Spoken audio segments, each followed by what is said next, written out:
Hello everyone, kape tayo. Questo mio amore, wakas. Questo mia.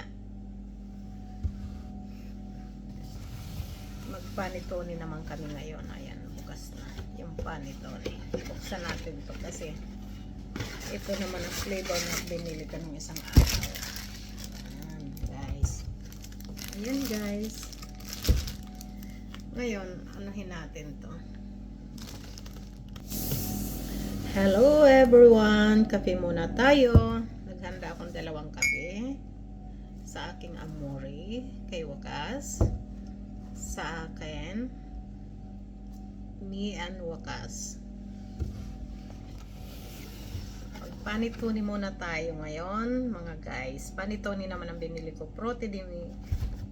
Panitone flavor Frutti di Bosco. Ayan po, Frutti di Bosco ang nakasulat.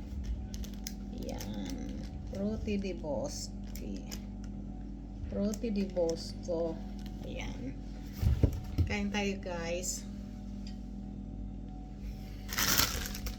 Ayan guys. Anong Sabado binili ko to, malakay. Dapat ang napamili ko kasi 15 plus ito, 16 euro din. Pero may discount siya. Ngayon, 50% siya. Dapat ang napamili ko la, tapos ano pa, yogurt. Dapat ang napamili ko la 23 plus. Tapos nakita ko sa resibo, pumatak ng 31, nagkamali ang cashier, kaya tinabi ko ang resibo. Bukas ko i-follow up. Mahigit 8 euro na ano ko. Ayan, ang laki po. Panitone. Ayan, ang laki.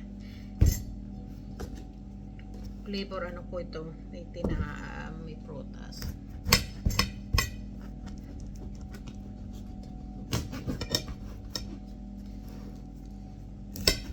I-slice ko na para pag oras na minsan na kahit di kami magkakape minsan. Pag sa gabi ang trabaho talaga, para bang nakakagutom, nakakainip kasi lalo na kapag alagaan ng customer.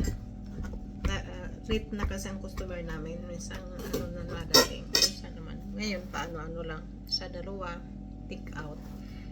Okay yun na take out para wala akong labahin na plato.